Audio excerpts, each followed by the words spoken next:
비가 많이 내리고 있습니다. 많이 내리는 정도가 아니라 엄청 폭우로 쏟아지고 있습니다. 그래서 곳곳에 침수가 되어지고 도로가 끊어지고 또 많은 사람이 목숨을 잃었습니다. 그 중에서 폭우 때문에 여러 사람이 생명을 잃게 되었는데요. 오송 지하차도는 특별히 많은 사람의 생명을 앗아간 인재로 이렇게 기억되고 있습니다. 그 중에 남는 기사가 하나 있는데요. 버스 기사가 그 터널을 지나갈 때 물이 차서 더 이상 전진하지 못하고 후진하지 못할 때에 승객을 살려야 되겠다는 마음으로 먼저 승객들을 어떻게든지 보내고, 그리고 자신은 제일 나중에 피하려다가 피하지 못하고 숨지셨습니다. 마지막 통화를 아내하고 했습니다. 마지막 통화. 좀 슬픈 일이죠. 어떻게 이루를 할 수가 있겠습니까?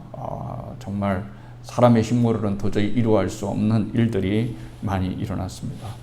또 폭우로 떠내려간 사람들을 구출하려고 해병대에서 이제 손을 잡고 수색을 하다가 그 젊은 아들이 그만 폭우에 떠나가서 숨졌습니다. 그 아들을 보면서 부모는 어떤 생각을 할지 우리는 감히 생각할 수 없습니다. 남의 아픔을 어떻게 감히 함부로 얘기하고 위로한다고 말씀을 하겠습니까? 절대 할 수 없습니다.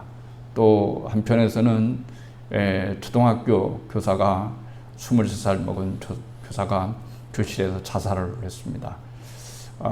그 학부모의 갑질에 의해서 도저히 민원이 너무 많이 들어오고 또 아파서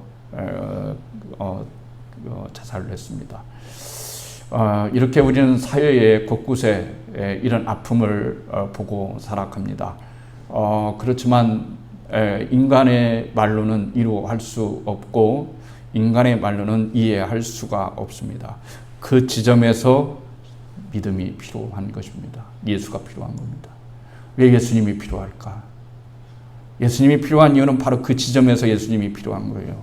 그 어머니에게 위로를 할 수 있을까요? 누가 위로를 할 수 있을까요? 그 아내에게 무슨 위로를 할 수 있을까요? 그 부모에게 초등학교 열심히 공부하기 위해서 선생님 되게 했는데 여러분 그 꽃다운 나이에 펴보지도 못하고 숨졌는데 자살을 했는데 얼마나 마음이 찢어지겠습니까? 우리는 함부로 말할 수가 없고 왜 그렇게 했냐고 말할 수도 없습니다.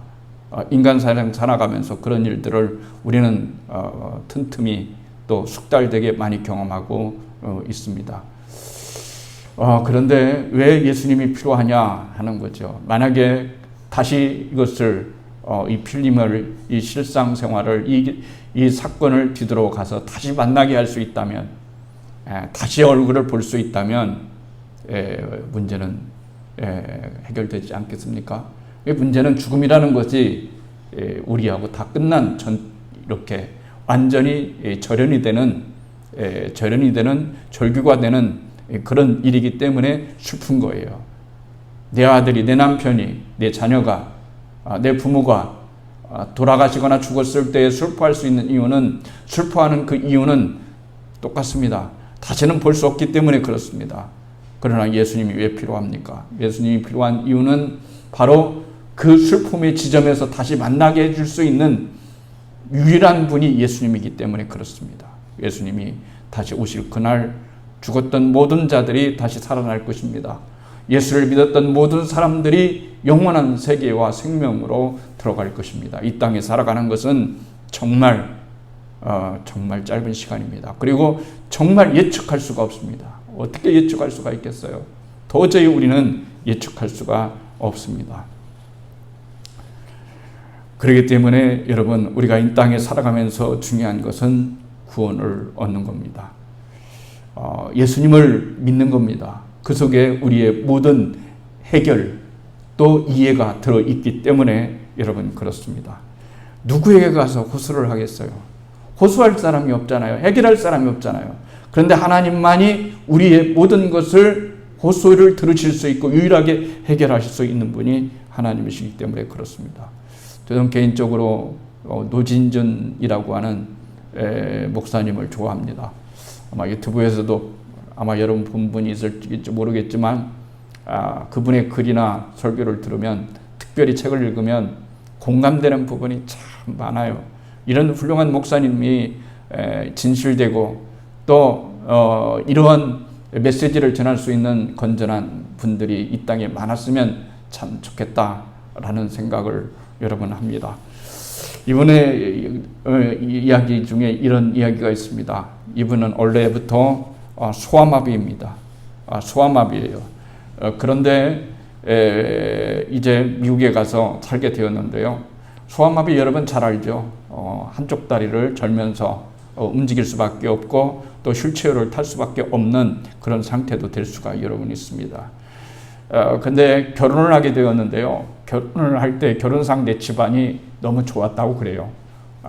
굉장히 집안도 부유하고 그 실묵감 되는 사모님도 굉장히 정말 모든 것을 다 갖춘 그런 여성하고 소아마비의 장애인을 안고 있는 사람하고 결혼을 하게 된 거예요. 그런데 결혼을 하고 결혼식을 하고 난 다음에 사람들에게 축하 전화를 받았는데요. 그 중에 무슨 축하를 받았냐면 우리 장애인 정인이는 장애인 단체 회장입니다. 장애인들 앞에 나와가지고 간증을 좀 들려주세요. 인간 승리 아니겠습니까? 소아마비를 앓고 있는데 그렇게 멋진 집안과 멋진 신부감을 맞아줄 수 이렇게 결혼을 한 거 얼마나 행운이고 얼마나 인간 승리입니까? 이렇게 말하는데 너무 기분이 나쁘더래요. 그래서 거꾸로 얘기했답니다. 저는 그거 참 멋져요. 뭐라고 얘기했냐면은 이렇게 얘기했어요.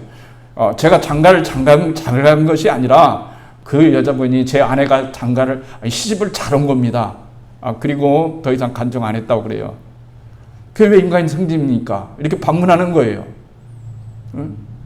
나는 나로서의 위치가 있고 나로서의 그런 존재의 의미가 있는데 우리는 어떤 상황에 올라가서 또 세상의 높은 자리에 있을 때에만 비로소 성공했느니 아니면은 어땠느니 이렇게 하고 당대를 무시하고 약점 있거나 부족하다면 한없이 낮춰보는 그런 마음들은 정말 인간성 상실이고 특히 예수를 믿는 사람에게서는 절대 일어나서는 안 될 일이기 때문에 여러분 그렇습니다.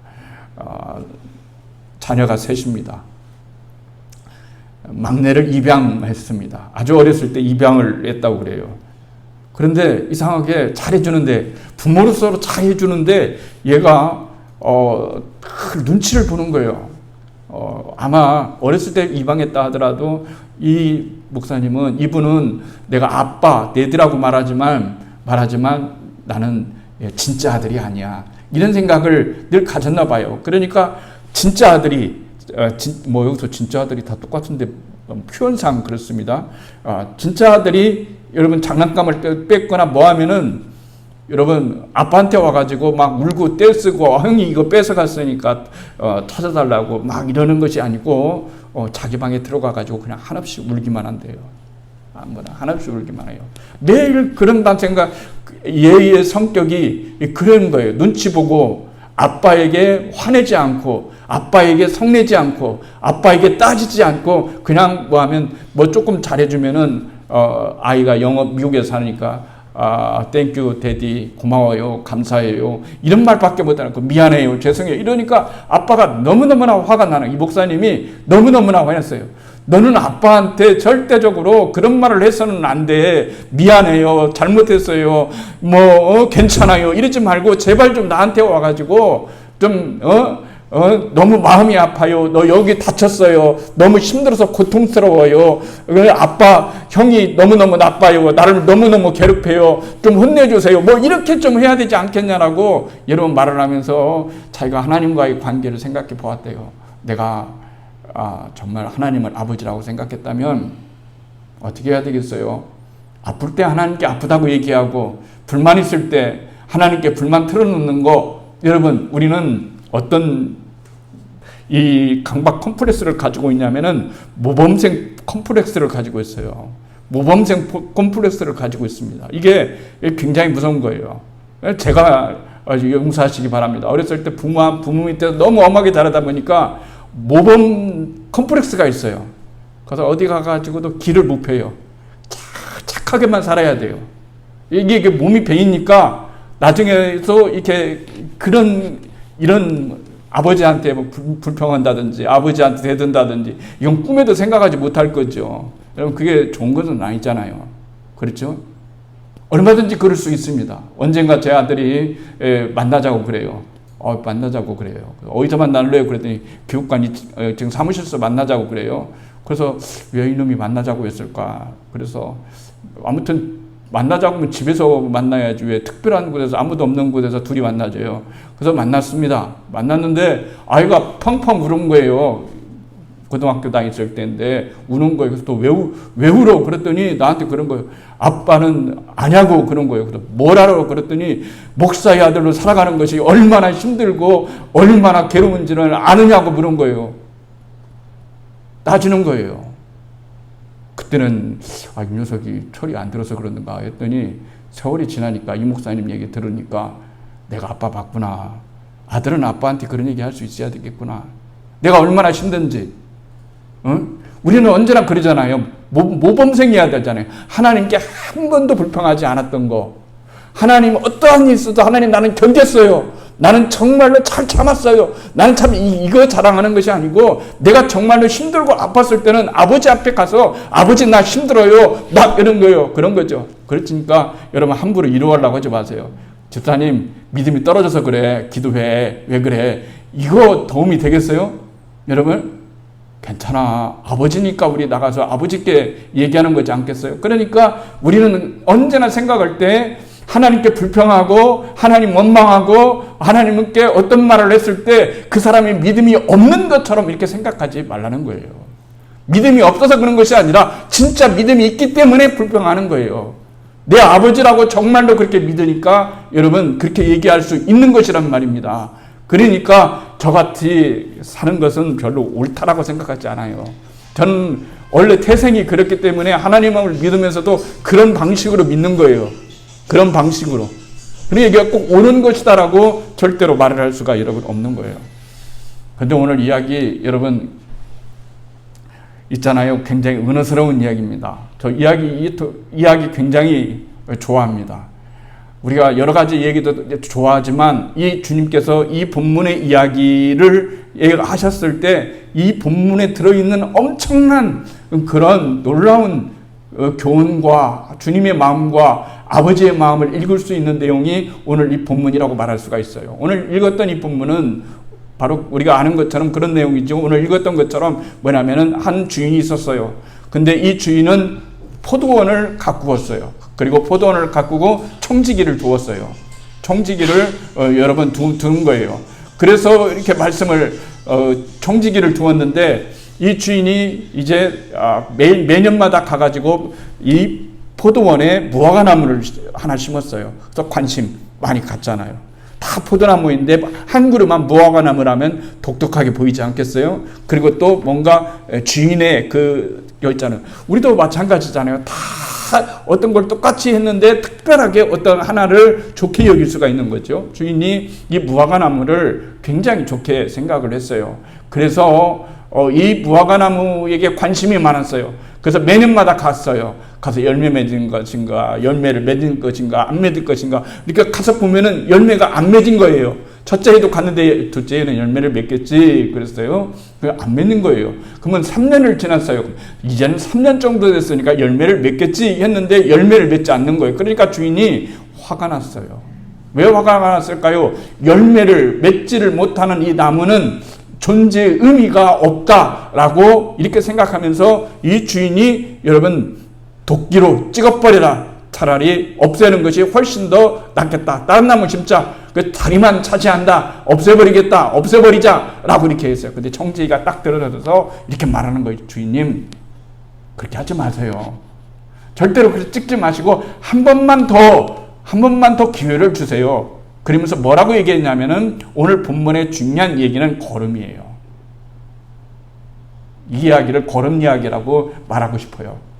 이 핵심이 여러분 주인도 그 누가요? 이 걸음이니까요. 핵심이 여러분 성경 읽을 때 때때로 우리가 가져야 될 그 선택사항이 있는데 어떤 관점으로 무엇을 주안점으로 볼 것이냐라고 말할 때 저는 오늘 이 시간 이 본문을 해서 다른 어떤 것도 아니고 우리가 쓸모없게 눈에 들어오지도 않았던 이 걸음에 대해서 얘기를 하는 거예요. 주인님한테 이렇게 말하는 거예요. 걸음을 주세요. 걸음을 주겠습니다. 걸음을 주고도 열심히 가꾸고 그리고 나서도 열매를 맺지 않으면은 그때는 찍어버리시죠. 없애버리시죠. 그러니까 한 번만 더 기회를 주세요. 그러면 제가 거기에다가 뭘 주겠냐면은 걸음을 주겠다는 거예요.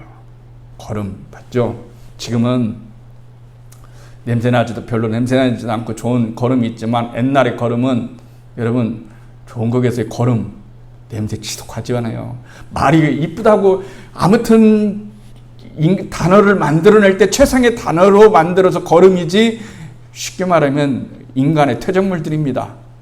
그렇잖아요. 퇴적물들이에요. 다 인간의 변, 그 다음에 닭똥 싼 거, 개똥 싼 거, 우리 호떡이가 싼 것도 걸음으로 만들어질 수가 있겠죠. 여러분 그런 것들이 걸음이에요. 여러분 그 걸음을 줍니다.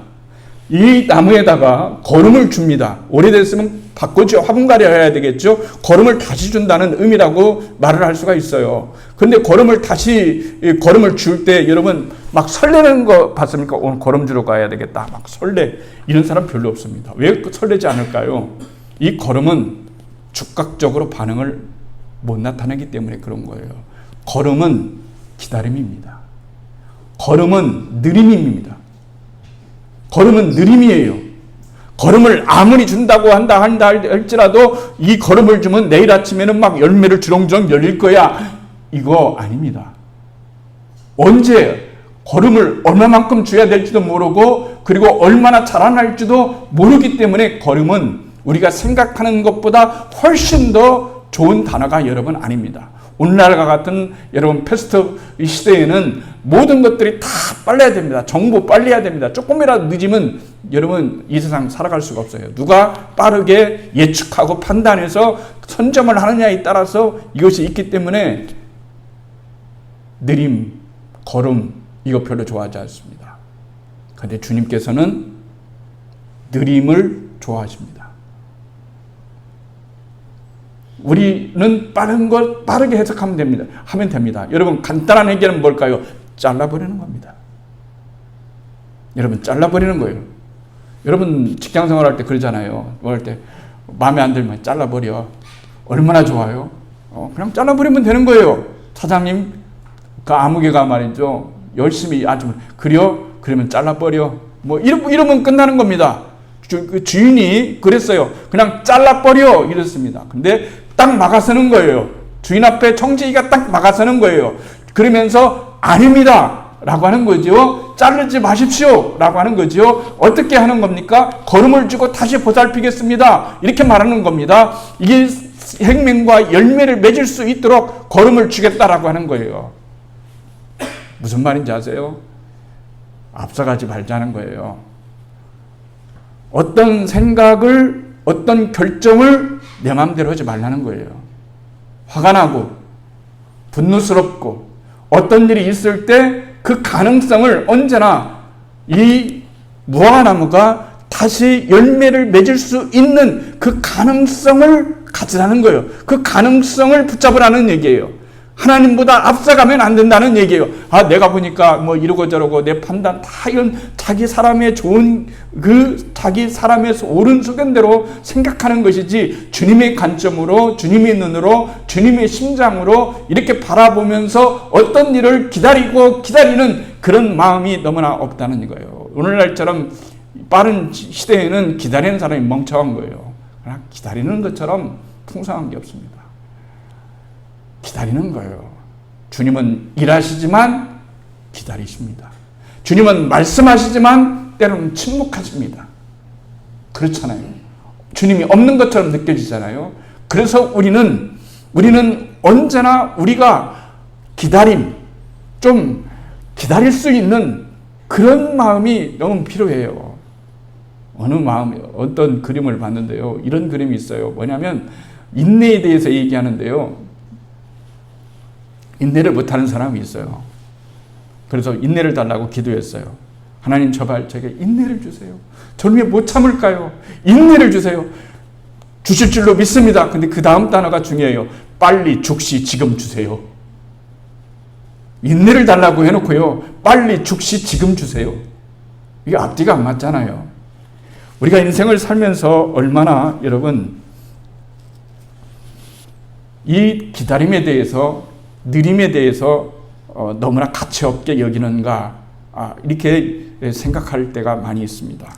누룩 조그맣잖아요. 누룩 시간이 있어야 됩니다. 소금, 씨앗, 거름 보이지 않고 조용하게 느린 것을 선호합니다. 요란하지 않습니다.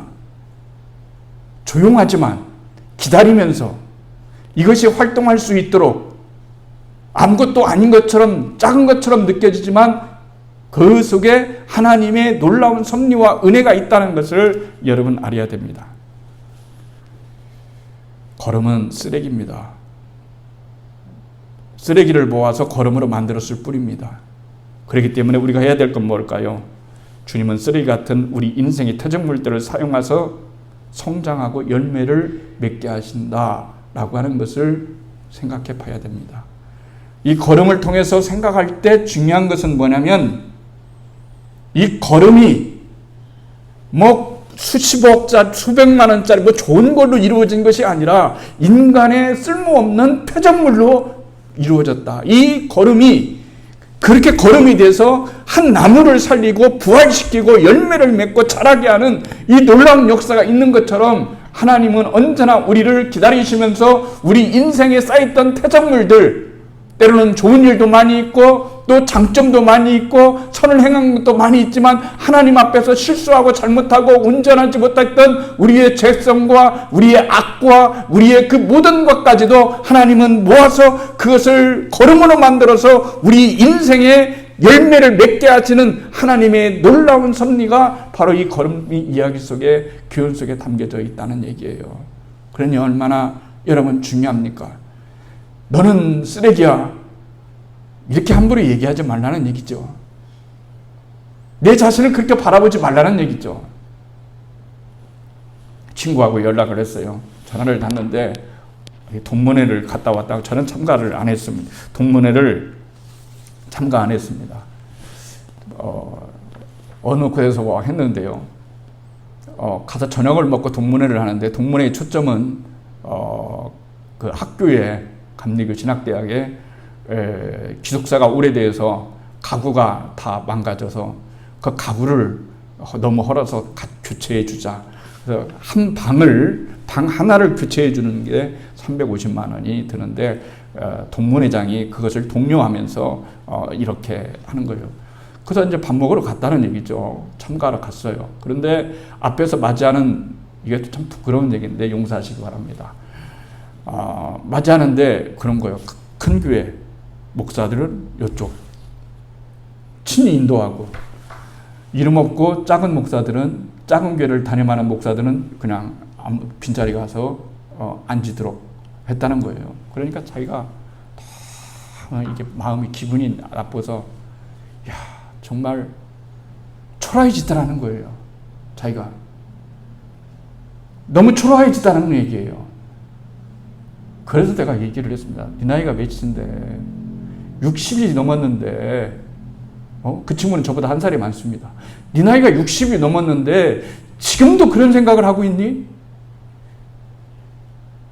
그건 인간이 하는 일이고 너는 너에게 맡겨진 당신에게 맡겨진 너에게 김 목사 너에게 맡겨진 그 일이 있고 그 일을 충실하게 감당하면 그냥 주님께서 그것을 판단하실 뿐이고 주님께서 그것을 인정하시고 우리는 주인님을 바라봐야지 왜 주인님을 바라보지 않고 우리의 주인님을 바라보지 않고 그 옆에 있는 사람들을 바라보면서 그것 때문에 기분 나쁘고 그것 때문에 상처당하고 그것 때문에 마음 아프고 그렇게 하면 성장 안 된 거죠. 그렇잖아요. 주님이 딱 보이면 나머지 부분에 대해서 여러분 언제든지 그것을 이겨낼 수 있는 실력배양이 되는 거예요. 그냥 친구 말도 맞아요. 그러니까 장목사도 알아.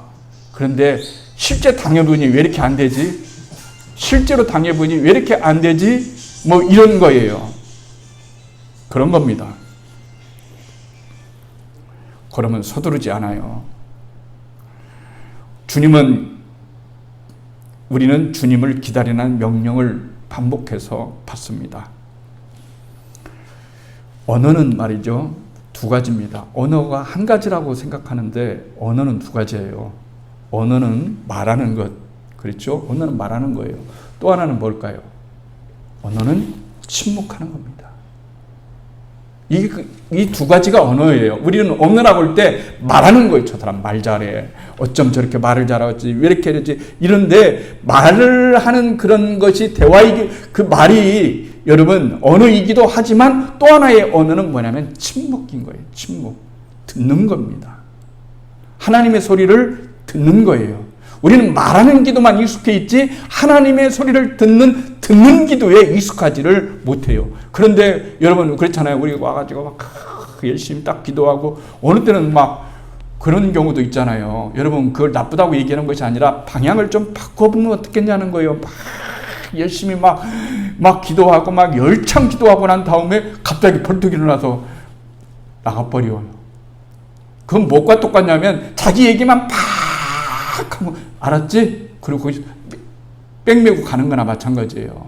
내 얘기를 했으면 상대방의 얘기를 들어봐야 될 거 아니에요. 그게 대화예요. 기도는 하나님과의 인격적 관계예요. 인격적이라는 게 뭐예요? 일방적이 아니라는 얘기예요. 비인격적인 관계는 모든 것이 다 일방적이에요. 내 말 듣지도 않아. 자기 방식, 자기 살아온 거, 자기의 스타일 이런 것만 강요하고 더 이상 다른 것은 받아들이려고 하지를 않아요. 이것을 비인격적 관계라고 말하는 거예요. 하나님은 우리와 인격적으로 만났다. 인격적이다 하는 말은 우리가 아무것도 아닌 존재인데 내 말을 들어주는 거예요. 아까 노진준 목사님의 얘기를 들었잖아요. 제발 나한테 좀 아빠한테 화 좀 한번 내봐. 아빠한테 제발 좀 투정 좀 부려봐. 그래야 진짜 아빠지. 이거 이웃집 아저씨도 아니고 말이지. 그렇잖아요. 이웃집 아저씨한테 투정 부리는 사람 봤습니까? 없잖아요. 아버지한테 투정 부리잖아요. 그러니까 투정 부린다고 해서 믿음이 없는가? 시편 보세요. 하나님 정말 그리칠 수가 있습니까? 하나님 정말 실망했습니다. 하나님 어느 때까지 침묵하시렵니까? 하나님 어느 때까지 이렇게 저를 내버려 두시렵니까? 라고 이렇게 계속해서 말하는 시편의 기자 다윗의 모습을 우리가 여러분 볼 수 있잖아요. 그렇기 때문에 기다림을 잘해야 되고 예수 믿으면 말이죠. 들을 줄 알아야 돼요. 목회자도 모임에 가면요. 죄송합니다만 혼자 다 얘기하는 사람이 있어요. 처음부터 끝까지 혼자 다 얘기해요. 그리고 그것이 끝이에요. 도대체 이 관계가 되겠어요? 이러면 왜 그런 걸까요? 급하니까 그래요. 느림의 미학을 가져야 돼요. 걸음처럼 쓸데없는 것처럼 보이지만 그 흙 속에 침투해서 그 나무를 자라게 하는 그런 없어짐, 자기 녹아짐, 자기 찢어짐, 자기 아픔 이런 것이 있어야 신앙의 실력이 되는 거예요.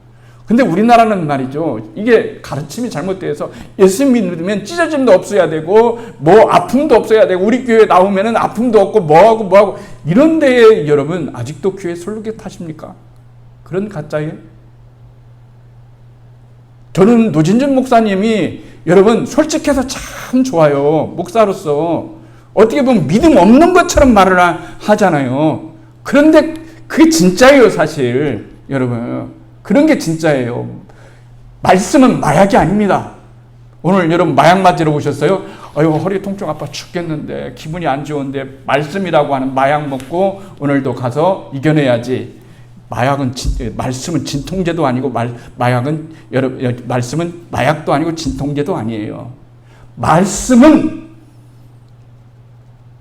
예리한 칼날과 같아서 내 마음을 후려내고 내 생각을 도려내고 내 가슴을 찌르고 이게 말씀이에요.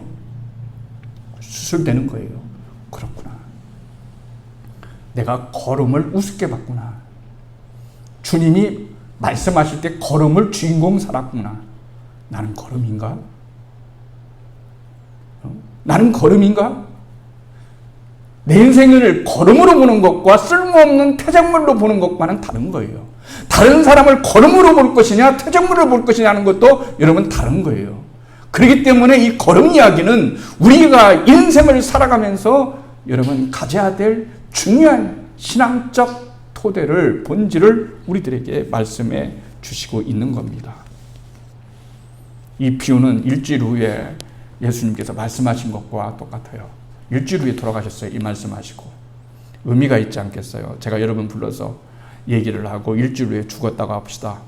그런데 죽음을 예감하고 불렀다고 합시다. 그러면은 쓸모없는 말 하겠어요? 내가 일주일에 뭔가 이상하다. 얼마 남지 않은 것 같다. 사랑하는 성도들에게 이번 주가 마지막 설교일 줄 모르겠다 라고 한다면 뭔 설교를 할지 인생에서 가장 중요했던 그 무엇인가를 얘기하지 않겠어요? 주님께서 그런 거예요. 일주일 후면 돌아가시는데 이 걸음 이야기를 했어요. 많은 사람들이 예수님의 십자가를 못 박혔을 때 죽여라! 예수를 죽여라! 바라바를 놓아주고 예수를 죽여라! 라고 했을 때 죽여라고 한 말은 주인이 말하는 것과 똑같은 거예요. 잘라버려라. 잘라버려라. 근데 주님께서 이렇게 처음 십자가에 매달려서 기도한 게 무엇인지 말씀하신 게 뭔지 아십니까? 예수님이 십자가에 못 박히셨을 때 하셨던 첫 마디의 말씀은 아버지 저들을 용서하여 주옵소서라고 그랬어요. 그런데 용서는 여러분 어떻게 해야 되는 겁니까? 용서는 빌어야 용서가 되는 거예요. 근데 저들은 자기 죄를 몰라요. 죄인인지를 몰라요. 주님, 제가 죄인입니다. 여러분 누군가에 와서 내가 잘못했어. 이렇게 하면 용서가 돼. 근데 잘못하지 않았다고 하면은 아무 말 안 하면 용서가 안 돼. 그런데 주님이 우리들에게 보여주신 것은 뭐냐면 선제적 용서예요. 지금은 예수를 못 박으라고 말하는 사람이 용서가 필요한 줄을 모르지만 언젠가는 예수님이 부활하시고 제자들을 만나시고 제자들이 복음을 전할 때 그 예수님을 생각하면서 내가 어찌해야 될고 이렇게 그러면 우리가 어떻게 해야만 될고 할 때 주 예수를 믿으라 이렇게 말이 나오는 것이고 회개하고 세례를 받으라 이렇게 나오는 것이고 선행적 은혜, 선행적 용서를 우리들에게 먼저 주신 거예요. 얼마나 여러분 크신 은혜입니까? 선행적으로 내가 죄인인 줄 몰랐을 때에도 용서가 필요한지도 몰랐을 때도 이미 하나님은 용서하고 기다리셨다니까요. 그 말씀인 거예요. 걸음을 주겠습니다. 조금만 더 기다려 보시죠. 인생 살아갈 때 그런 겁니다. 조금만 더 기다리는 거예요. 조금만 기다리다가 못하겠어요 이러지 마시고 거기서 조금 더 기다리는 거예요. 거기서 조금 더 기다렸으면 조금만 더 기다리는 거예요. 여러분 그러다 보면 정상에 올라요. 그렇죠? 산에 올라올 경우가 많습니다. 너무 힘들 때가 있어요. 그러면 저는 너무 힘들면 아유 이 일을 왜 하지? 이런 때가 많아요. 솔직히 내가 때문에 이 산에 올라와가지고 정말 이럴 때 많아요. 그러면 내려오는 사람한테 물어요. 얼마나 남았습니까? 그러면 거의 얘기가 그런 거예요. 조금만 올라가면 정상이에요. 그러면 힘이 나잖아요.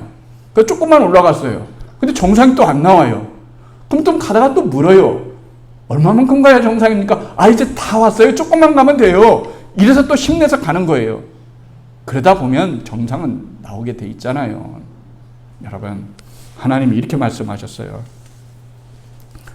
하나님을 사랑하는 자 그 뜻대로 부르심을 입은 자들에게는 모든 것이 합력하여 선을 이룬다 이렇게 말씀하셨어요.